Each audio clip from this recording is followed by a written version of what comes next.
Chapter 21. Kamchak enters Turia. I had now been in the city of Turia some 4 days, having returned on foot in the guise of a peddler of small jewels. I had left the tarn with the wagons. I had spent my last tarn disk to buy a couple of handfuls of tiny stones. Many of them were of little or no value, yet their weight in my pouch gave me same pretext for being within the city. I had found Kamchak, as I had been told I would, at the wagon of Kututuchik, which, drawn up on its hill, near the standard of the 4 Boscorns, had been heaped with what wood was at hand, and filled with dry grass. The whole was then drenched in fragrant oils, and that dawn of the retreat, Kamchak, by his own hand, hurled the torch into the wagon. Somewhere in the wagon, fixed in a sitting position, weapons at his hands, was Kututuchik, who had been Kamchak's friend, and who had been called Ubar of the Tuchiks. The smoke of the wagon must easily have been seen from the distant walls of Turia. Kamchak had not spoken, but he had sat upon his kaila, his face dark with resolve. He was terrible to look upon, and I, though his friend, did not dare to speak to him. I had not returned to the wagon I had shared with him, but had come immediately to the wagon of Kututuchik, where I had been informed he was to be found. Clustered about the hill in ranks on their kaila, black lances in their stirrup, were several of the Tuchik hundreds. Angrily they watched the wagon burn. I wondered that such men as Kamchak and these others would so willingly abandon the siege of Turia. At last, when the wagon had burned, and the wind moved about the blackened beams and scattered ashes across the green prairie, Kamchak raised his white hand. "Let the standard be moved," he cried.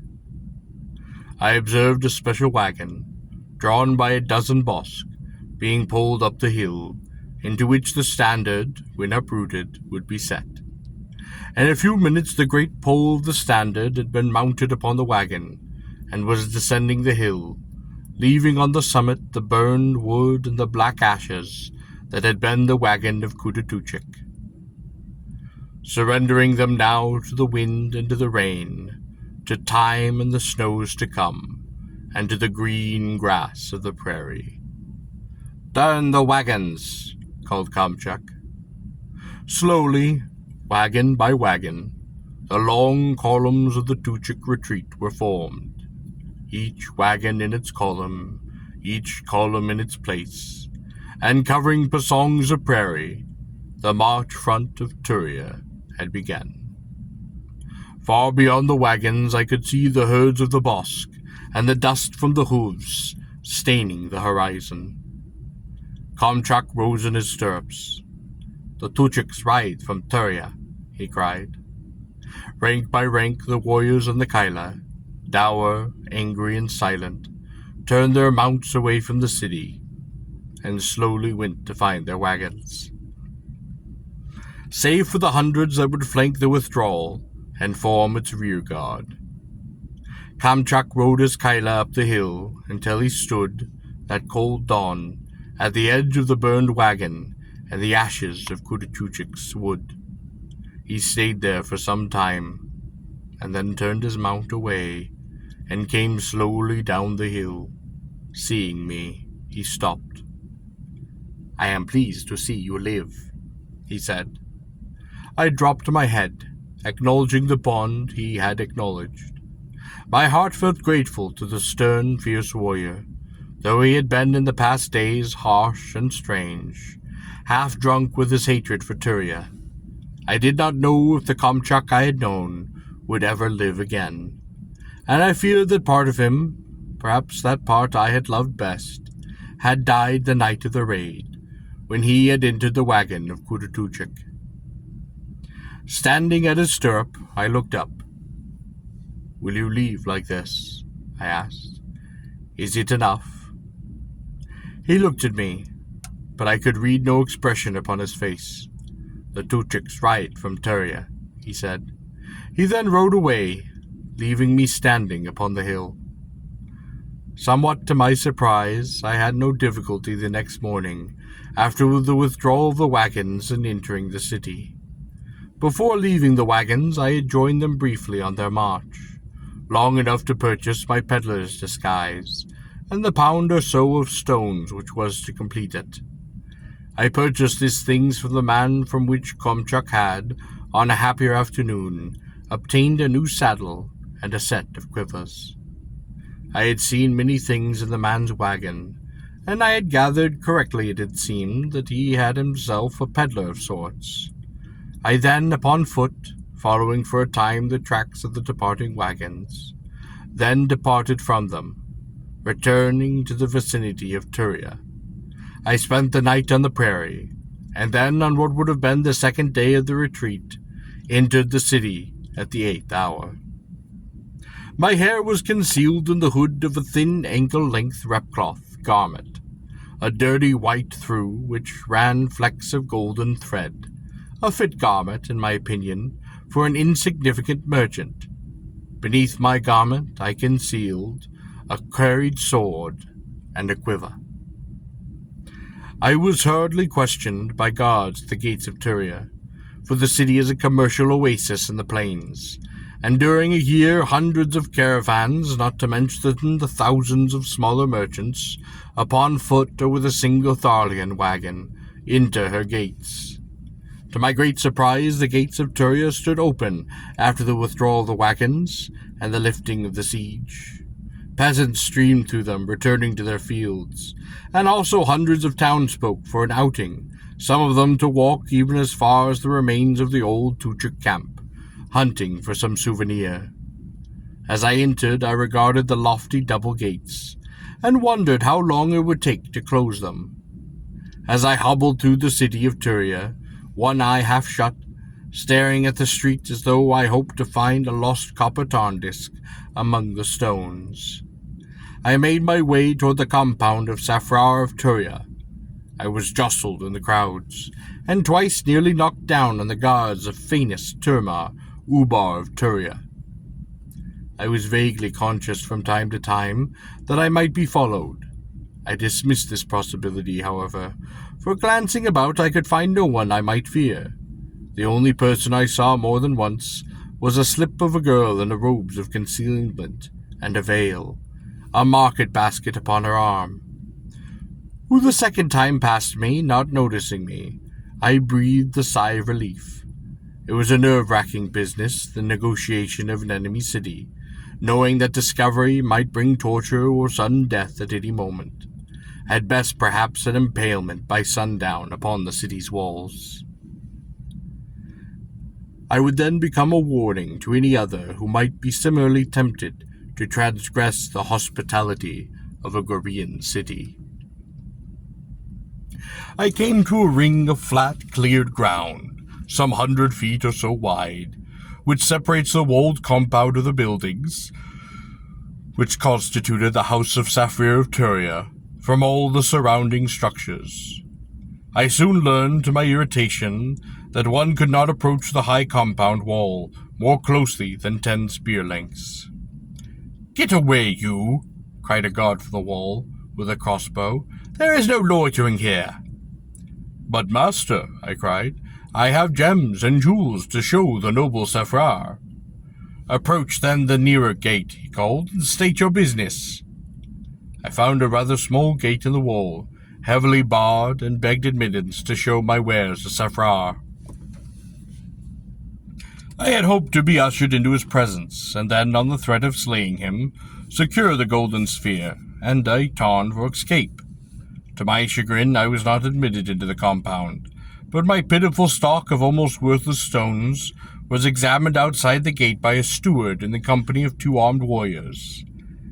It took him only a few moments to discover the value of the stones, and when he did, with a cry of disgust, he hurled them away from the gate into the dust.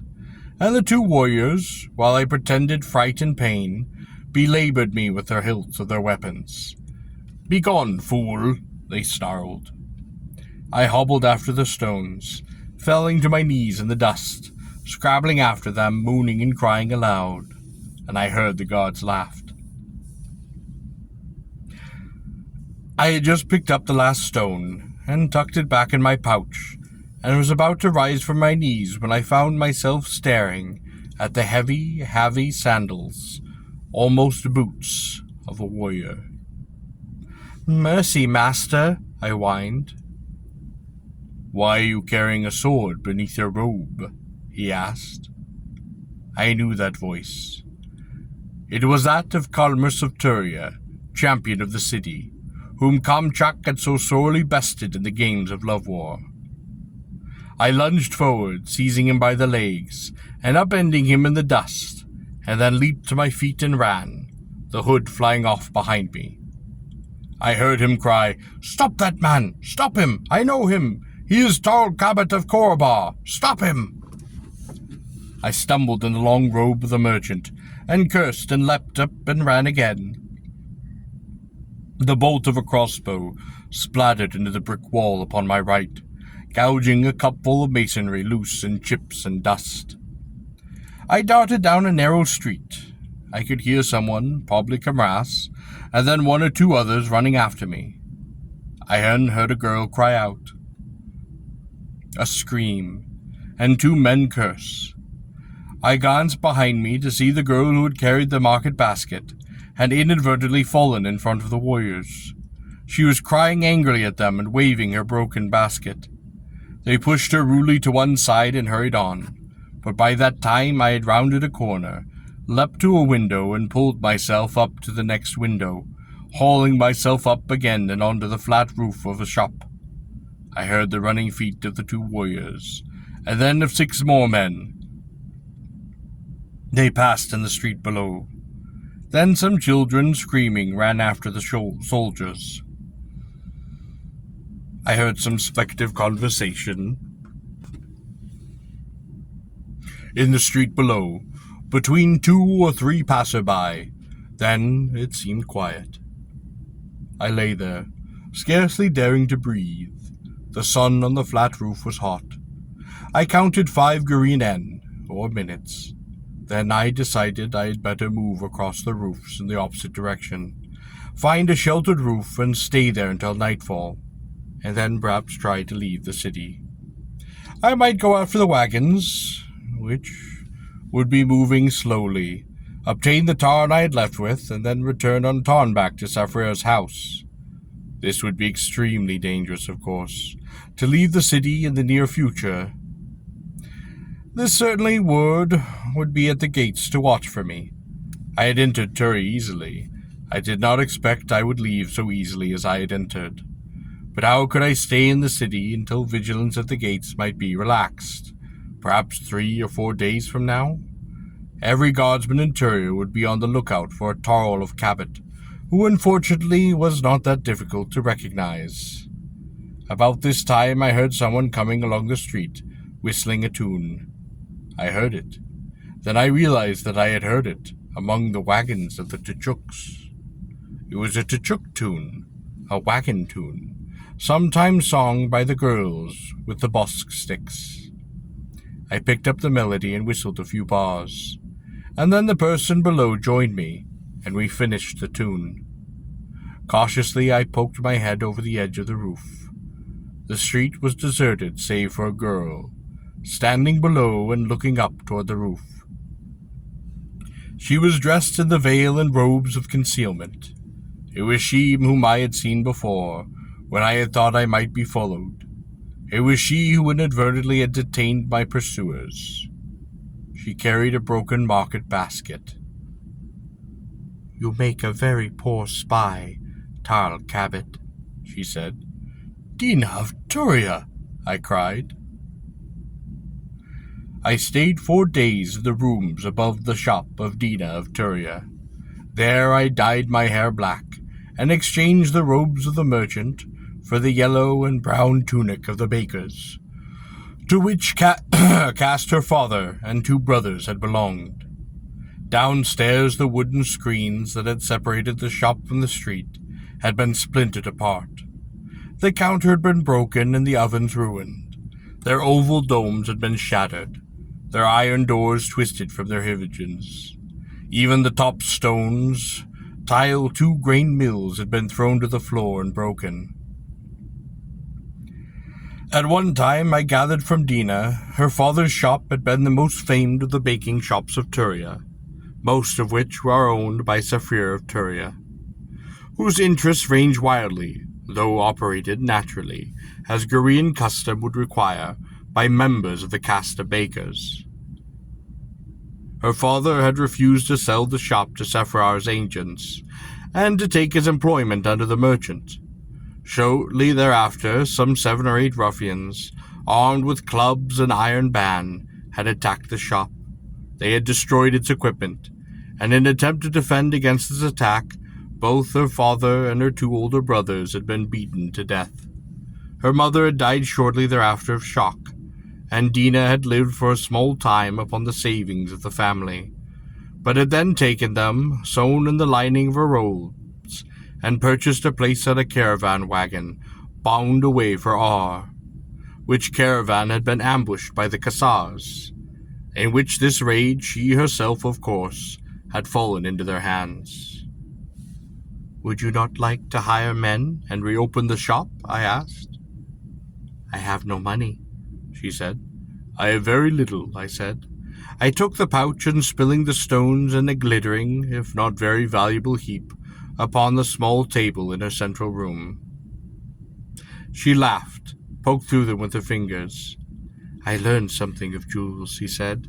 "In the wagons of Albrecht and Kamchak, there is scarcely a silver tarn disc worth here." "I paid a golden tarn disc for them," I asserted. "But to a Tchuk," she said. "Yes," I admitted. "My dear Tarl Cabot, my sweet dear Tarl Cabot." Then she looked at me, and her eyes saddened. "But," she said, "even if I had money to reopen the shop, it would mean only that the men of Safrar would come again." I was silent. I suppose what she said was true. "Is there enough here to buy passage to Ar?" I asked. "No," she said, "but I would prefer in any case to remain in Turia, for it is my home." "How do you live?" I asked. "I shop for the wealthy women, for pastries and tarts and cakes, and things they will not trust their female slaves to buy." In answer to her question, I told her the reason for which I had entered the city, to steal an object of value from Safrar of Turia, which he himself had stolen from the Tchuks. This pleased her, as I guessed anything which was contrary to the interests of that Turian merchant, for whom she had entertained the greatest of hatreds. "Is this truly all you travel?" she asked, pointing to the pile of stones. "Yes," I said. "Poor warrior," said she, her eyes smiling over the veil. "You do not even have enough to pay for the use of a skilled slave girl." "This is true," I admitted. She laughed, and with an easy motion dropped the veil from her face, and shook her head, freeing her hair. "I am only a free, poor woman," she said, "but might I not do?" I took her hand and drew her to me, and into my arms. "You are very beautiful, Dina of Turia," I said to her. For 4 days I remained with the girl, and each day, once at noon and once in the evening, we would stroll by one or more of the gates of Turia, to see if the guards might now be less vigilant than they had been the time before. To my disappointment, they continued to check every outgoing person and wagon with much care, demanding proof of the identity and business. When there was the least bit of doubt, the individual was detained for interrogation by an officer of the guard. On the other hand, I noted irritably that incoming individuals and wagons were waved ahead with hardly a glance. Dina and myself attracted little attention from guardsmen or men-at-arms, for my hair was now black, and I wore the tunic of the bakers, and I was accompanied by a free woman. Several times criers had passed through the streets, shouting that I was still at large, and calling out my description. Once 2 guardsmen came to the shop, searching it as I expected most other structures in the city were then searched. During this time I climbed out a back window, facing another building, hoisting myself to the flat roof of the shop, returning by the same route when they had gone. I had almost, from the first in Kamchak's wagon, been truly fond of Dina, and I think she was of me.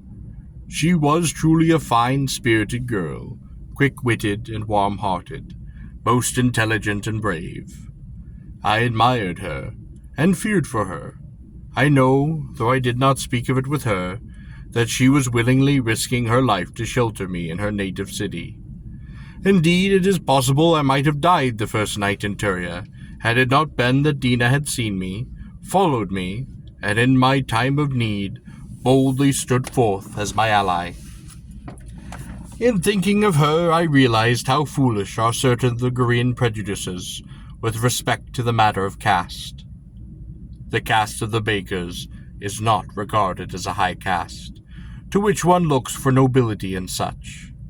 And yet her father and her brothers, outnumbered, had fought and died for their tiny little shop.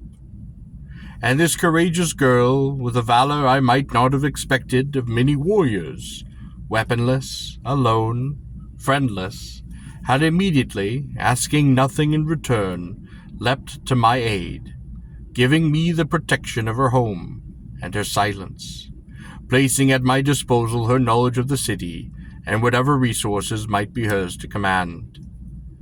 When Dina was about her own business, shopping for her clients, usually in the early morning and in the late afternoon, I would remain in the rooms above the shop. There I thought long in the matter of the egg of the priest-kings and the house of Safrar. In time I would leave the city when I thought it safe, returning to the wagons. I would obtain the tarn and then make a strike for the egg. I did not give myself, however, much hope of success in so desperate a venture.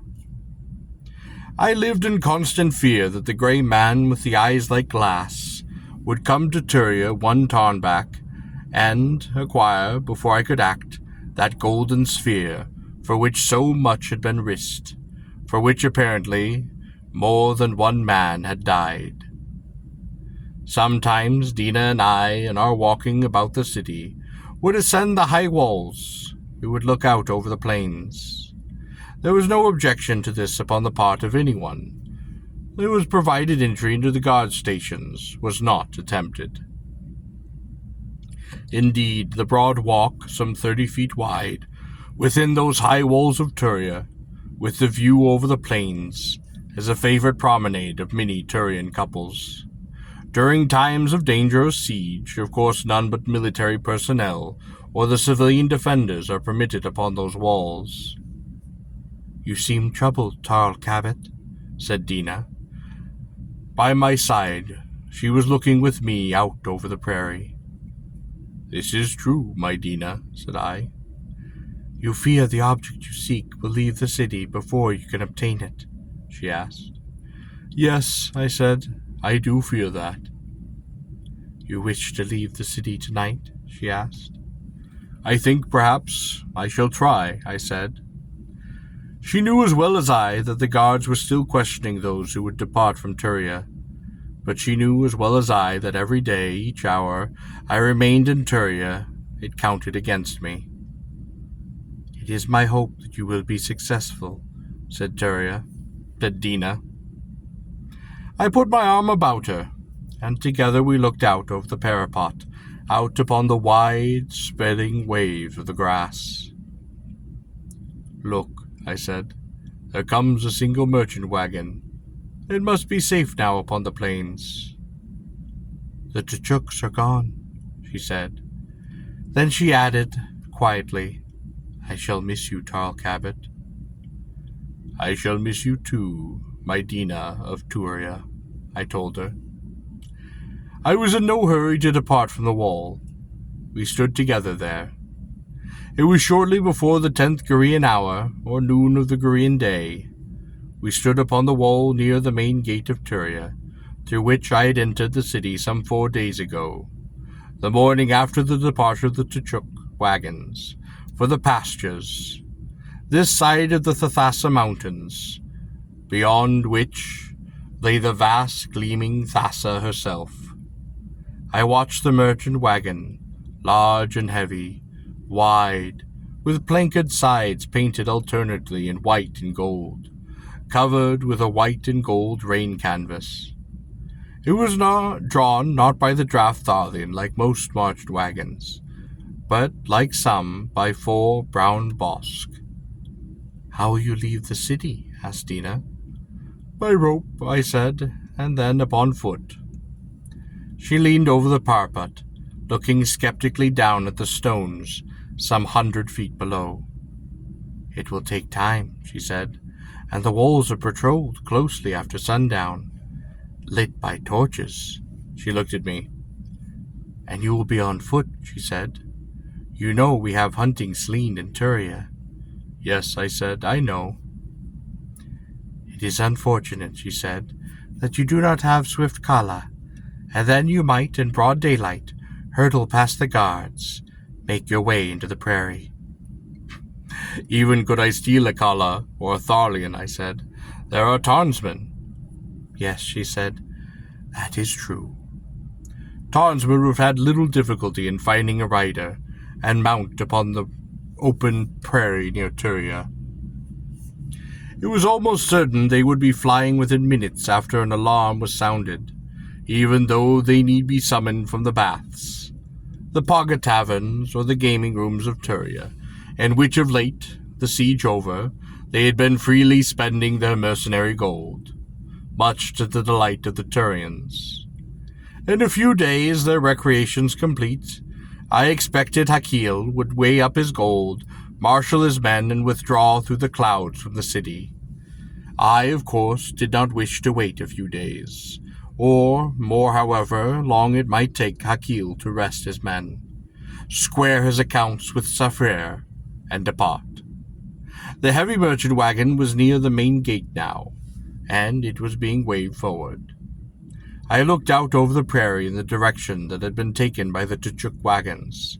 Some 5 days now they had been gone, and it seemed strange to me that Kamchak, the resolute, implacable Kamchak of the Tuchuks, had so soon surrendered his assault on the city.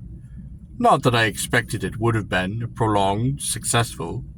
Indeed, I respected his wisdom in withdrawing in the face of a situation in which there was nothing to be gained, and considering the vulnerability of the wagons and Bosk's townsmen, there was much to be lost. He had done the wise thing, but how it must have hurt him. He, Kamchak, to turn the wagons and withdraw them from Turia, leaving Kutatuchuk unrevenged, and Safrar of Turia in triumph. It had been in its way a courageous thing for him to do. I would rather have expected Kamchak to have stood before the walls of Turia, his Kaila saddled, his arrows at his hand, until the winds and snows had at last driven him and the Tuchuks, the wagons and the Bosk, away from the gates of the beleaguered city. The 9-gated, high-walled stronghold of Turia, inviolate and never conquered. This train of thought was interrupted by the sounds of an altercation below, the shouting of an annoyed guardsman at the gate, and the protesting cries of the driver of the merchant wagon. I looked down from the wall, and to my amusement, though I felt sorry for the distraught driver, saw that the right wheel, the rear wheel of the wide, heavy wagon, had slipped the axle, and that the wagon, obviously heavily loaded, was now tilting crazily, and the axle struck the dirt, embedding itself. The driver had immediately leaped down and was gesticulating wildly beside the wheel. Then, irrationally, he put his shoulder under the wagon box and began to push up, trying to right his wagon. Simply an impossible task for a single man. This amused several of the guards and some of the passerbys as well, who gathered to watch the driver's discomfort. Then the officer of the guard, nearly beside himself with rage, ordered several of the amused men to put their shoulders to the wagon as well. Even the several men, together with the driver, could not right the wagon, and it seemed that lovers must be sent for. I looked away across the prairie, bemused. Dina was still watching the broil below and laughing, for the driver seemed so utterly distressed and apologetic, cringing and dancing about and scraping before the irate officer. Then I noted across the prairie, hardly remarking it, a streak of dust in the sky. Even the guards and townsfolk here and there on the wall seemed now to be watching the stalled wagon below. I looked down again. The driver, I noted, was a young man. He was well built, and he had blonde hair. There seemed to be something familiar about him. Suddenly I wheeled and gripped the parapet. The streak of dust was now more evident. It was approaching the main gate of Turia. I seized Dina of Turia in my arms. "What's wrong?" she said. I whispered to her fiercely, "Return to your home. Lock yourself in. Do not go out into the streets." "I do not understand," she said. "What are you talking about?" "Do not ask questions, I say. Do as I say. Go home, bolt the door to your rooms. Do not leave your house." "But, Tarl Cabot," she said. "Hurry," I told her. "You're hurting my arms." "Obey me," I commanded. Suddenly she looked out over the parapet. She too saw the dust. Her hands went to her mouth. Her eyes widened in fear. "You can do nothing," I said. "Run." I kissed her savagely, turned her about, and thrust her a dozen feet down the walkway beside the wall. She stumbled a few feet and turned. "What have you?" she cried. "Run," I commanded, and Dina of Turia ran down the walkway, along the rim of the high wall of Turia. Beneath the unbelted tunic of the bakers, slung under my left arm, its lineaments concealed largely by a short brown cloak woven over the left shoulder, there hung my sword, and with it the quiver. I now, not hurrying, removed the weapon from my tunic, removed the cloak, and wrapped them inside it. I then looked out once more over the parapet. The dust was closer now. In a moment I would be able to see the kaila, the flash of light from the lance blades, and judging from the dust, its dimensions, and its speed of approach, I would soon be able to see the riders. Perhaps hundreds of them, the first wave. All were riding in a narrow column at full gallop. The narrow column, and probably the Kamchak spacing, 100, and then a space for 100 open, and then another 100, and so on. It tends to narrow the front of dust, and the spaces between hundreds gives time for some of the dust to dissipate, and also, incidentally, to rise sufficiently so that the progress of the constant hundreds is in no way impeded or handicapped. I could now see the first 100, 5 abreast, and then the open space behind them. Then the second 100. They were approaching with great rapidity. I now saw a sudden flash of light as the sun took the tips of the Kamchak lances. Quietly, not wishing to hurry, I descended from the wall. I approached the stalled wagon, the open gate and the guards. Surely in a moment someone on the wall would give the alarm. At the gate the officer was still berating the blond-haired fellow. He had blue eyes, as I had known he would, for I had recognized him from above. "You will suffer for this," the commander of the guard was crying. "You dull fool." "Oh, mercy, master," whined Herald of the Kamchaks. "What is your name?" demanded the officer. At that moment there was a long, wailing cry of horror from the wall above. "Kamchaks!" The guards suddenly looked about themselves, startled. 2 more people on the wall took up the cry, pointing wildly out of the wall. "Kamchaks! Kamchaks! Close the gates!" The officer looked up in alarm. Then he cried out to the men on the windlass platform, "Close the gates!" "I think you will find," said Harold, "that my wagon is in the way." Suddenly understanding, the officer cried out in rage. He then whipped his sword from his sheath, but before he could raise his arm, the young man had leaped to him and thrust a quiver within his heart. "My name," he said, "is Harold of the Tuchuks." There was now screaming upon the walls, the rush of guardsmen toward the wagon, and the men upon the windlass platform were slowly swinging the great double gates shut as much as was possible. Harold had withdrawn his quiver from the breast of the officer. 2 men leaped toward him with the swords drawn. I leaped in front of them and engaged them, dropping them, one, and then wounding the other. "Well done, Baker," he cried. I gritted my teeth and met the attack of another man. I could now hear the drumming of the Kyla paws beyond the gate. Perhaps no more than a pasang away, the double gate had closed now, save for the wagon wedged between the 2 parts of the gate. The wagon boss, upset by the running men, and the shouting and the clank of the arms about them, were bellowing wildly, throwing their heads up and down, stomping and pawing in the dust. My Turian foe took the short sword under his heart. I kicked him from the blade, barely in time to meet the attack of 2 more men. I heard Harold's voice behind me. "I suppose, while the bread is baking," he said, "there is little to do but stand about and improve one's swordplay." I might have responded, but I was hard-pressed. "I had a friend," Harold said, "whose name was Tarl Cabot, but now he would have slain both of them." I barely turned a blade from my heart. "And quite some time ago," Harold added.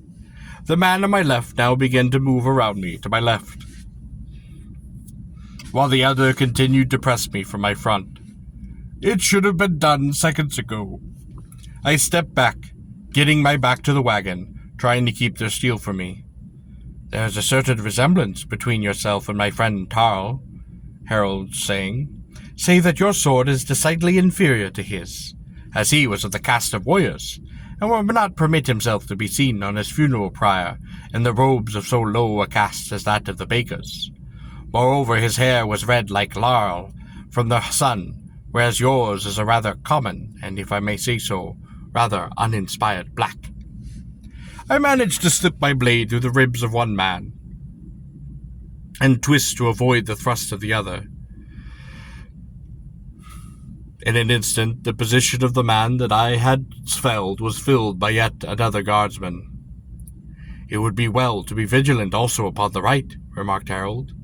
I spun to the right just in time to turn the blade of a third man. "It would not have been necessary to tell Tarl Cabot that," Harold said. Some passers-by were now fleeing past and crying out. The great alarm bars of the city were now ringing, struck by iron hammers. "Sometimes wonder where old Tarl Cabot is," Harold said wistfully. "You Tuchuk idiot!" I screamed. Suddenly I saw the faces of the men fighting me turn from rage to fear. They turned and ran from the gate. "It would now be well," said Harold, "to take refuge under the wagon." I then saw his body dive past, scrambling under the wagon. I then threw myself to the ground and rolled under with him. Almost instantly there was a wild cry, the war cry of the Tuchuks, and the first 5 Kalai leapt from outside the gate onto the top of the wagon, finding firm footing on what I had taken to be simple rain canvas. But it was actually canvas stretched over a load of rocks and earth, accommodating for the incredible weight of the wagon, and then bound from the wagon, 2 to one side, 2 to the other, and the middle rider actually leaping from the top of the wagon to the dust beyond the harnessed bosk. In an instant, another 5, and then another, and another, had repeated this maneuver. And soon, sometimes with the squealing of Kyla, and dismounting of riders as one beast or another would be crowded between the gates and the others, 100 and then another 100 had hurled howling into the city, black lacquered shields upon the left, arms, lances seized within the right. About us there were the stamping paws of the Kyla, the crying of the men, and the sound of arms. Always more and more Tuchuks striking the top of the wagon, bounding into the city, and uttering their war cry. Each of the hundreds that entered turned to its own destination, taking a different street and different turns. Some dismounted and climbing to command the roofs with their small bows. Already I could smell smoke. Under the wagon with us, crouching and terrified, were 3 Turians, civilians, a wine vendor, a potter, and a girl. The wine vendor and the potter were peeping fearfully from between the wheels of the riders, thundering into the streets. Harold, on his hands and knees, was looking into the eyes of the girl who knelt, too numb with terror. "I am Harold of the Tchuks," he was telling her. He deftly removed the veil pins, and she scarcely noted, so terrified was she. "I am not really a bad fellow," he was informing her. "Would you like to be my slave?" She managed to shake her head no, a tiny motion, her eyes wide and open with fear. "Oh, well," said Harold, repeating her veils. "It is probably well anyway. I already have 1 slave, and 2 girls and 1 wagon. If I had a wagon, would probably be difficult." The girl nodded her head affirmatively. "When you leave the wagon," Harold told her, "you might be stopped by Tchuks, nasty fellows who would like to put your pretty little throat in a collar. You understand?" She nodded yes. "Tell them that you already the slave of Harold the Tchuk. Understand?" She nodded again. "It would be dishonest on your part," said Harold apologetically, "but these are hard times." There were tears in her eyes. "Then go home and lock yourself in the cellar," he said. He glanced out. There were still riders pouring into the city. "But as yet," he said, "you cannot leave." She nodded a yes, and he then unpinned her veil once more, took her in his arms, and improving the time. I sat cross-legged under the wagon, my sword across my knees, watching the paws and legs of the swirling Kyla bounding past. I heard the hiss of the crossbow quarrels, and one rider and his mount stumbled off the wagon top, falling and rolling to one side. Others bound over him. I heard the twang of the small ham bows of Tchuks. Somewhere off on the other side of the wagon, I heard the heavy grunting of a Tharlian and the squealing of a Kyla, the meeting of a lance and shield. I saw a woman, unveiled, hair streaming behind her, twisting, buffeted among the Kyla, somehow managing to find her way among them and rush between the 2 buildings. The tolling of the alarm bars was now fearful throughout the city. I could hear screaming some 100 yards away. The roof of a building on the left was afire, and smoke and sparks were being hurled into the sky and swept by the wind across the adjoining buildings. Some dozen dismounted Tchuks were now at the great windlass on its platform, slowly opening the gates back to their maximum width, and when they had done so, the Tchuks, howling and waving their lances, entered the city in ranks of 20 abreast. Thus only 5 ranks to the 100. I could now see smoke down the long avenue leading from the gate. In a dozen places already I saw a Tchuk with a dozen silver cups tied on a string to his saddle. Another had a screaming woman by the hair, running her beside his stirrup. Still more Tchuks bound into the city. The wall of a building off the main avenue collapsed, flaming to the street. I could hear in 3 or 4 places the clash of arms, the hiss of the bolts of crossbows, and the answering feather-swift flight of the barbed Tchuk war arrows. Another wall, on the other side of the avenue, tumbled downward, 2 Turian warriors leaping from it, being ridden down by Tchuks, leaping over the burning debris on Kailaback, lance in hand. Then, in the clearing inside the gate, on his Kaila, lance upon his right fist, turning and barking orders, I then saw Kamchak of the Tchuks, waving men to the left and to the right, and to the rooftops. His lance point was red, the black lacquer of his shield was deeply cut and deeply scraped. The metal net that deepened from his helmet had been thrown back, and his eyes and face were fearful to behold. He was flanked by his officers of the Tchuks, commanders of the thousands, mounted as he was, and armed as he was. He turned his Kaila to face the city, and it reared. He lifted his shield upon his left arm, and upon his lance in his right fist. "I want the blood of Saphir of Turia," he cried.